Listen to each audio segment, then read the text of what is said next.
Hello guys, collective reading tayo ngayon. Tingnan natin kung kaninong energy to. Be open-minded po, hindi po halos lahat makaresonate kaya piliin nyo na lamang. And thank you nga po pala sa mga nag-subscribe, lalo na sa mga bumabalik. Marami pong salamat.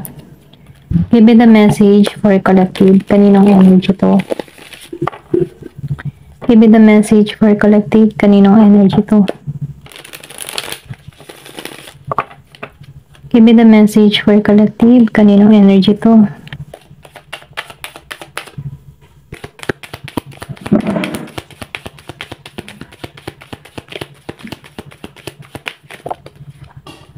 Justice, reverse.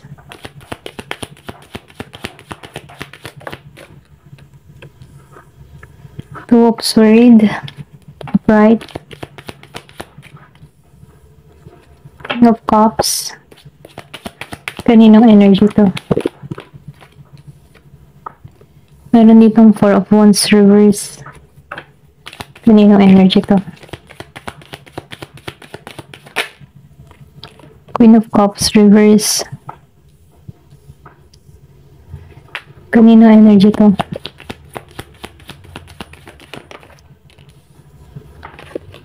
Meron ditong Nine of Cups, Ace of Wands, upright.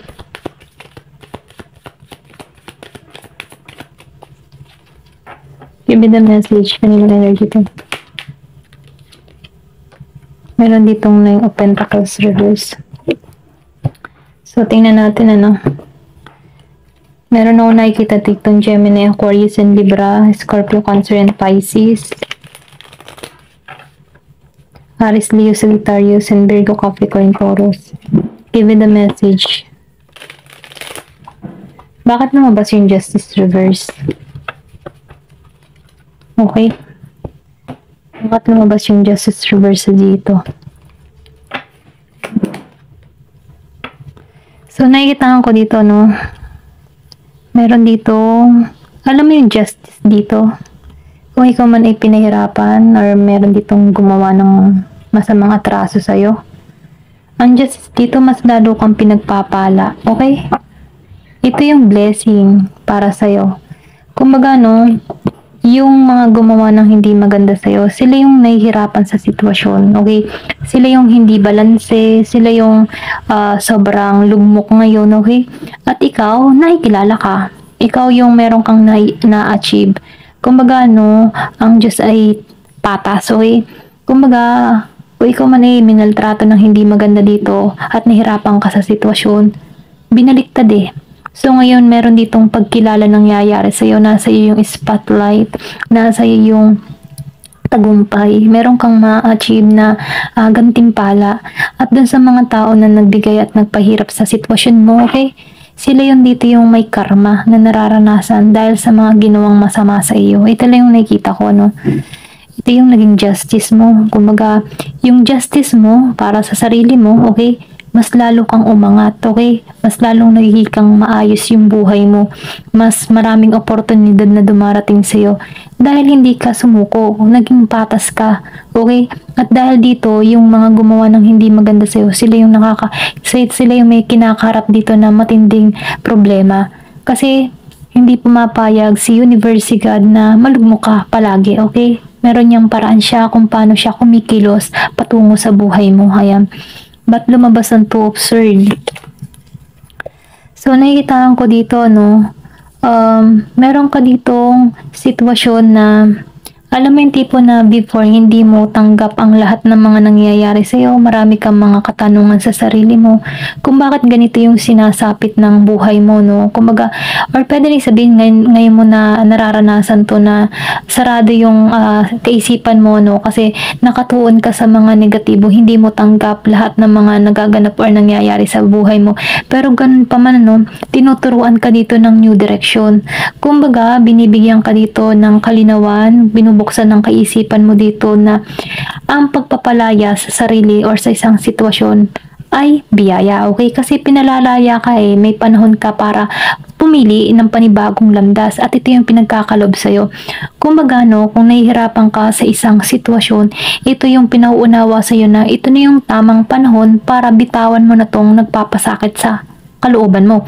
Kaya binibigyan ka dito ng panibagong direksyon na kung saan merong naghihintay na tagumpay rito. Kumbaga, binibigyan ka dito ng kalinawagan na magkaroon ka ng panibagong inspirasyon na kung saan ito yung magpapaunlad sa sarili mo. Kumbaga sinasabihan ka na dito na tanggalan na yung mga hirap or mga kumukulong sa kaisipan mo kung bakit hindi ka makawala sa iyong sitwasyon noon or kung ano man yung kinakaharap mong problema. Tapos na kasi yan eh. Huwag mong i-hold yung sarili mo doon kasi marami pang naghihintay na magagandang pangyayari dito sa hinaharap. Kumbaga, naghihintay dito yung panibagong pag-asa sa'yo, okay? Kailangan mo lang ditong alisan ito. Ito lang yung mensahe, okay? So, King of Cups. Okay, nakikita ko rin dito, na yung iba sa inyo, masyadong nag-iisip dito. Kumbaga, nagiging may ingat sa pagpili. At yun ay maganda, kasi meron kang mga hinahanap sa isang tao or kung ikaw man ay naghahanap ng isang karelasyon, nakikita ko dito na nagiging kang maingat. Kumbaga, gusto mo ay yung talagang may pagka-hopeless romantika yung tipo na gusto mo talaga ay yung romantiko, yung talagang ideal para sa'yo. At yun yung maganda kasi nakikita ko dito na ayaw mo kasing ibigay yung attention mo, yung oras mo, yung pagmamahal mo once na nagkamali ka sa taong i-invest mo yung oras mo, okay? So, ikaw nagiging kang maingat sa pagpili dito. Ito lang yung nakikita ko. Kasi gusto mo ay yung ideal, hindi yung pangmabilisan lang, So, nafe-feel ko dito na naghahanap ka dito ng tao na pangmatagalan na kung saan ay mabibigyan mo ng panahon at oras at yung equal yung pagmamahalan.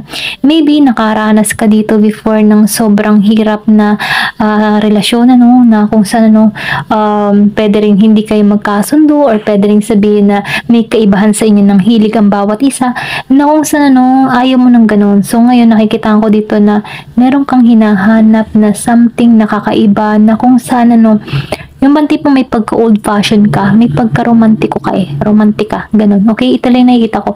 Meron kang hinihiling, meron kang wini-wish na sana matagpuan ko na tong tao na to na mabibigyan or mapag-aalayan ko ng tunay na pagmamahal. Ayan, ito lang nakikita ko sa'yo, Meron ditong Scorpio, Cancer, and Pisces. Kumbaga, hopeless romantic, umaasa ka talaga. Ayan. Bakit lumabas ang Four of Wands? So, Two of Coins reverse. So, nakikita ko dito, nagkaroon kayo ng problema sa pera or pwede rin sabihin, ito yung dahilan kung bakit kayo nagkalayo sa bawat isa. Pwede rin sabihin na kung kayo ay magkalibin, mag-asawa, kailangan umalis nung isa para sa trabaho. Ito lang yung nakikita ko. So, ngayon nafe-feel ko dito na sa LDR situation kayo ng tao na to. Okay? Kung meron ka mang person dito na Aries, Leo, Sagittarius, Scorpio, Cancer, and Pisces, or pwede rin sabihin energy mo to. Na kung saan nakikita ko dito na ito ang dahilan kung bakit kailangan yung maghiwalay muna. Okay? Ito yung dahilan kung bakit kayo magkalayo. Okay? Kasi kailangan ng pera. Kumbaga hindi balance yung pera. Kailangan na magtrabaho sa malayo para matustusan yung pamilya. Ayan, ito lang yung nakikita ko. Pero ganun pa man na sinasabihan ka dito na huwag kang mawawala ng pag-asa kasi nafe-feel ko dito ito yung naging problema niyo, yung pera. Okay? Kung bakit malayo kayo sa bawat isa, kung bakit kailangan lumayo ng kapartner mo dito, magtrabaho sa malayo, or pwede rin sabihin nasa ibang bansa, ayan, dahil sa pera. Pero ganun pa man, sinasabihan ka dito, huwag kayong susuko, malalampasan nyo to kung meron man kayong kinakaharap dito na problema sa pera. Ayan. Meron ditong Queen of Cups. Bakit naman lumabas ang Queen of Cups? So, nakikita ko dito, na yung iba sa inyo, sa Queen of Cups, ayaw mong tanggapin yung katotohanan or pwede rin sabihin, meron ditong tao na ayaw tanggapin yung katotohanan na hindi ka na pumupukaw ng attention dito, okay? Or meron ditong tao na ayaw tanggapin yung katotohanan kasi wala nang binibigay na interest or passion yung kapartner niya dito, okay? Wala nang binibigay na oras. Pwede rin sabihin na nawawala na yung pagmamahal or pwede rin sabihin na meron siyang pumupukaw na ibang attention na kung saan doon nakatuon. So, nakikita ko rin dito, no, marami tong kinakaharap na pagsubok or pwede rin sabihin ito yung mabigat na desisyon na gagawin ng tao nito kasi nakikita ko dito, andito siya sa point na namimili siya, okay, sa Queen of Cups. Namimili siya kung alin yung susundin niya, okay? So, nafe-feel ko dito na meron tong kinakaharap na choice na kailangan pagpilian, okay? Or pwede rin sabihin ikaw, meron kang kinakaharap na pagsubok na ano ba yung pipiliin ko? Pag-aaral ko o pag-ibig, okay? Or trabaho ba o pag-ibig? Pamilya ba o pag-ibig?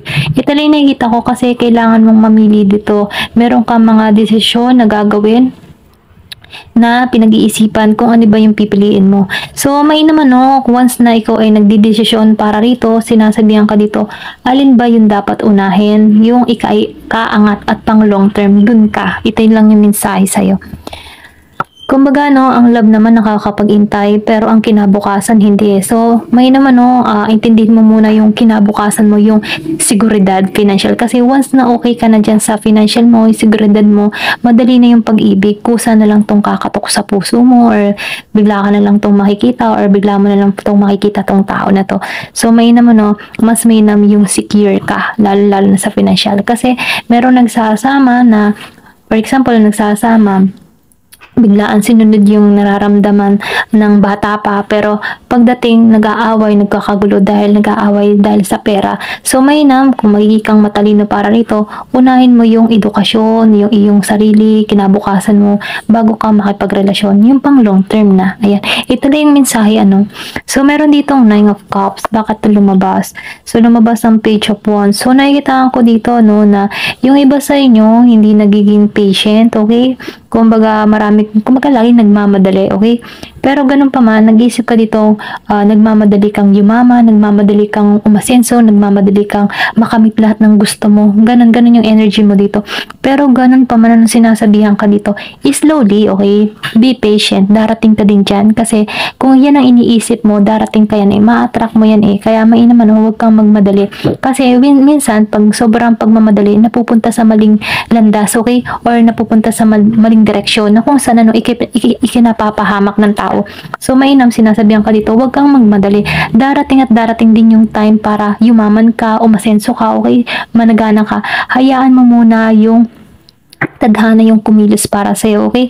So, may naman, no, minumungkahi dito na slowly, okay? Or pwede rin sabihin, meron kang business dito, minamadali mo na tong makilala or magkaroon ng malaking income. So, be patient, darating din yan, okay? Ito lang yung mensahe. Meron ditong Ace of Wands. Bakit lumabas ang Ace of Wands? So, nakikita ko rin dito, no, sa Ace of Wands. Yung iba sa inyo, nabablock yung opportunity or pwede rin sabihin, nag-self-sabotage ka, okay, para sa sarili mo. So, may naman, no, tanggalan mo tong mga negative na kaisipan nito sa Page of Cups reverse kasi nakikita ko dito, meron ditong tao na immature, okay? Pero ganun pa man kung magiging matalas ang kaisipan mo dito, nakikita ko dito, merong bagong taong parating sa buhay mo, okay?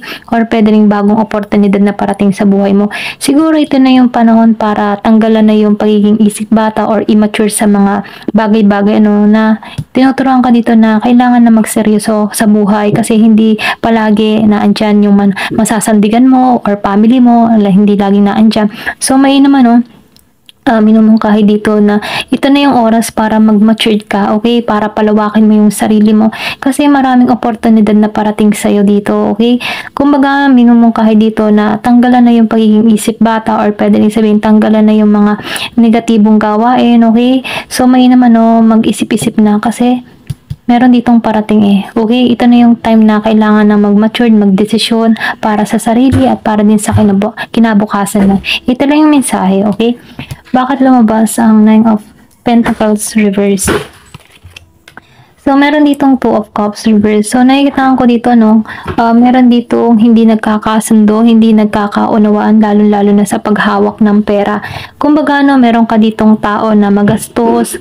Kung halimbawa, ikaw yung masinop dito, ikaw yung matipid, meron ka ditong kapartner na bulagsak sa pera. I mean, sa bulagsak sa pera, no, magastos, hindi iniisip, bili ng bili. Kumbaga, hindi niya iniisip yung future. So, nakikita ko dito na hindi kayo compatible, lalong-lalo na sa paghawak ng pera. meron kayong kaibahan, okay? Meron kayong magkaiba kayo ng ugali kung paano hawakan yung pera. So may naman nakikita ko dito hindi kayo compatible lalo na pagdating sa pera.